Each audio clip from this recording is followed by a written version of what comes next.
स्वागत है आप सभी को हमारे YouTube channel lifeline online classes में।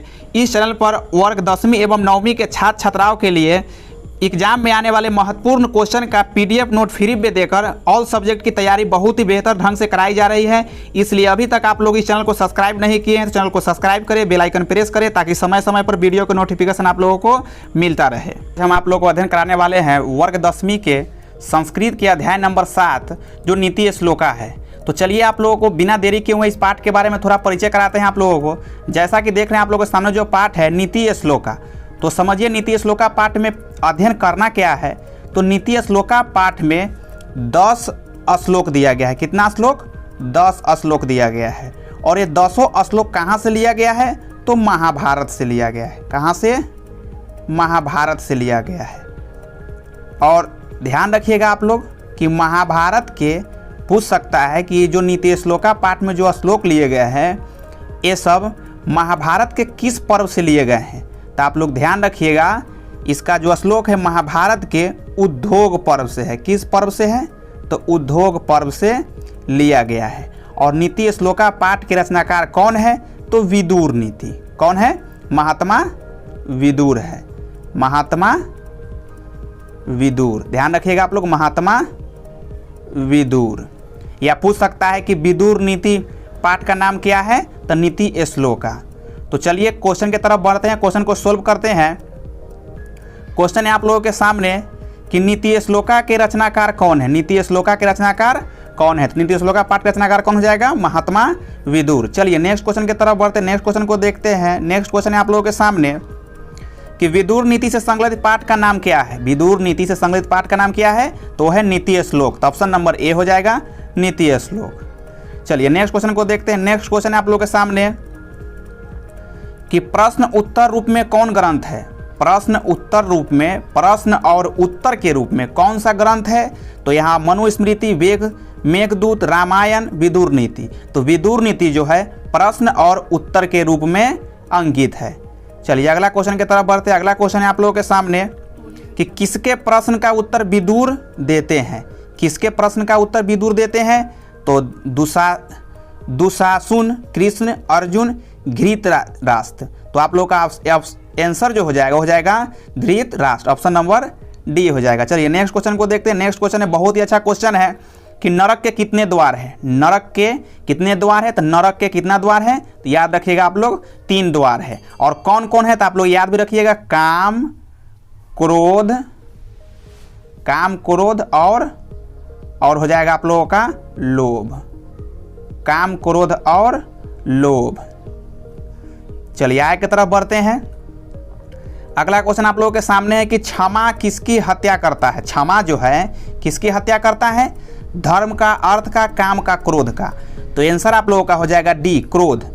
जो क्षमा जो होता है, क्षमा आप लोग देखते होइएगा, अगर किसी जगह अगर झगड़ा झंझट होने वाला है, मारपीट होने वाला है, अगर आपको कोई व्यक्ति कुछ बोल भी देता है, अगर वहाँ पर आपको क्रोध जब आ जाता है, आप उसको जब क्षमा कर देते हैं तो क्या हो जाता है? क्रोध वहाँ से नष्ट हो जाता है। तो ऑप्शन नंबर आप लोगों का डी हो जाएगा।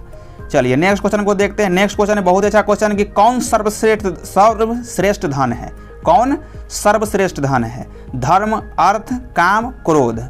तो आप लोगों का जो सर्वश्रेष्ठ धन जो हो जाएगा विदुर नीति के हिसाब से, श्लोक के हिसाब से, वो है धर्म। दुनिया में सबसे सर्वश्रेष्ठ अगर धन है तो वो है धर्म।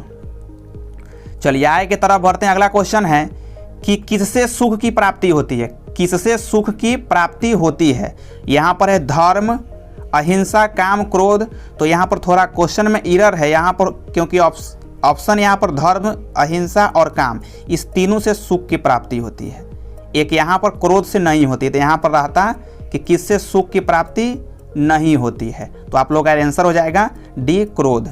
चलिए नेक्स्ट क्वेश्चन को देखते हैं। नेक्स्ट क्वेश्चन है कि कौन ऐसा धन है जिससे संतुष्टि मिलती है? कौन ऐसा धन है जिससे संतुष्टि मिलती है? धर्म, अर्थ, विद्या, क्रोध। तो ऑप्शन नंबर आप लोगों का सी हो जाएगा। विद्या से क्या होता है? हमेशा संतुष्टि मिलती है। मतलब विद्या एक ऐसा धन है जिसे कभी भी खर्च करने के बाद वह घटती नहीं है। जितना खर्च होगा उतना ही बढ़ते जाएगा। इसीलिए विद्या से क्या होता है? संतुष्टि मिलता है। चलिए आगे की तरफ बढ़ते। अगला क्वेश्चन है कि किससे विद्या की रक्षा होती है? किससे विद्या की रक्षा होती है। सुत्ते, अभ्यास, उबटन, आचरण। यानी सुत्ते कहने का मतलब यहाँ पर देखिए, अगर नियमित रूप से अगर आप लोग अभ्यास करते हैं, कोई भी चीज़ को पढ़ रहे हैं और उसको पढ़कर फिर 5 दिन 7 दिन छोड़ दिए, फिर उसको देख रहे हैं, तो वो हो गया अभ्यास। अगर अभ्यास करते रहते हैं तो विद्या क्या होगा, आप जो भी विद्या अर्जित किए हैं उसका अभ्यास करने के कारण रक्षा होते रहेगा। तो ऑप्शन नंबर आप लोगों का बी हो जाएगा, अभ्यास से विद्या की रक्षा होती है। चलिए नेक्स्ट क्वेश्चन की तरफ बढ़ते हैं। नेक्स्ट क्वेश्चन है आप लोगों के सामने कि धर्म की रक्षा किससे होती है। धर्म की रक्षा किससे होती है, सत्य से, अभ्यास से, उपटन से, आचरण से। तो जो धर्म की रक्षा जो होती है वह होती है सत्य से होती है। जितना आप सत्य बोलिएगा उतना ही धर्म की रक्षा होगी, क्योंकि कोई भी समुदाय का जो धार्मिक ग्रंथ होता है वो सत्य के राह पर चलने का राह ही सिखलाता है। तो इसलिए सत्य से धर्म की रक्षा होती है।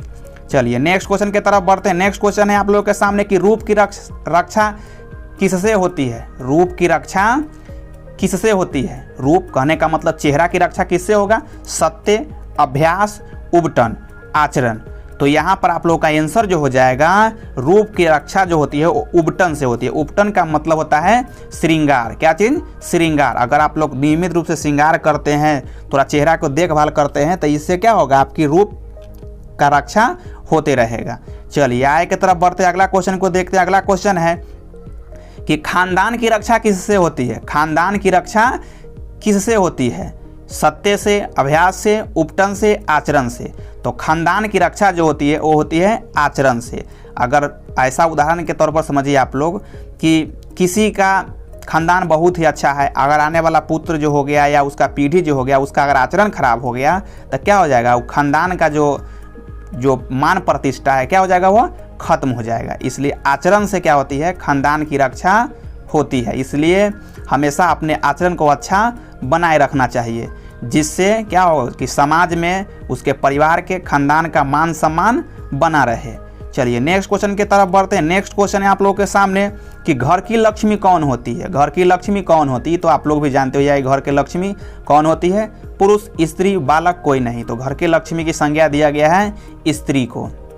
चलिए नेक्स्ट क्वेश्चन की तरफ बढ़ते हैं। नेक्स्ट क्वेश्चन है आप लोगों के सामने कि अपयश को नष्ट करता है। अपयश को नष्ट कौन करता है, तो है आप लोगों का आंसर हो जाएगा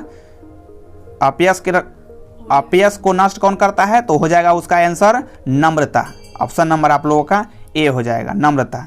चलिए नेक्स्ट क्वेश्चन की तरफ बढ़ते हैं। नेक्स्ट क्वेश्चन है कि गरीबी को कौन समाप्त करता है। गरीबी को कौन समाप्त करता है, नम्रता। अगर मान लीजिए कि आप गरीब हो गए और नम्रता एकदम अपनाए हुए कुछ नहीं करता, गरीबी थोड़ी खत्म होने वाला है। उद्योग, क्षमा, सद्व्यवहार।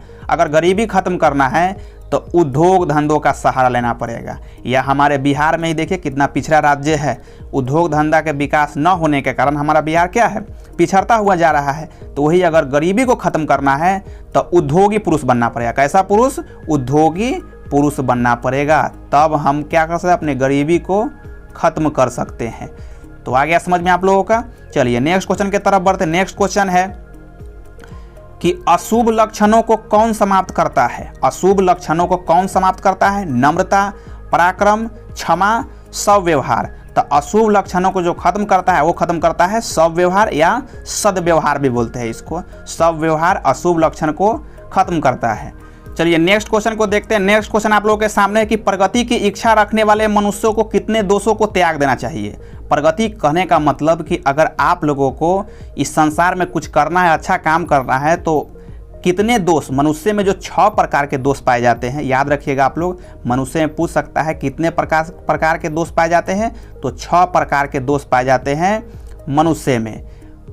6 प्रकार के दोष पाए जाते हैं। तो अगर आप लोग उस 6 प्रकार के दोषों को त्याग देते हैं तो क्या हो सकता है कि आप लोग उन्नति के रास्ते पर बढ़ सकते हैं। 6 दोष कौन कौन होता है उसका भी नाम हम बता देते हैं आप लोगों को। एक होता है निंद्रा, दूसरा होता है तंद्रा, तीसरा होता है भय, चौथा होता है क्रोध, पंचमा होता है आलस्य, और छठा होता है दीर्घ सूत्रता। यही 6 जो आलस्य है, मनुष्य में दोष के रूप में पाया जाता है। अगर ये 6 दोष किसी मनुष्य में अगर समाहित हो गया तो मनुष्य कभी भी उन्नति के रास्ते पर नहीं बढ़ सकता। इसलिए हमेशा इस 6 दोषों को त्याग देना चाहिए, हमेशा त्याग के रखना चाहिए। तो यहाँ पर जैसा कि देखें कि एक एक करके जो एग्जाम में की दृष्टि से जो कौन सा जो महत्वपूर्ण ऑब्जेक्टिव था, उस ऑब्जेक्टिव को हम लोग देखे हैं। अगर आप लोगों को वीडियो अच्छा लगा हो तो वीडियो पर लाइक कर दे और दोस्तों के साथ शेयर कर दे और चैनल पर इसी प्रकार से बने रहे ताकि आप लोगों का तैयारी बेहतर ढंग से कराते चले। तो आज के लिए इतना ही, धन्यवाद।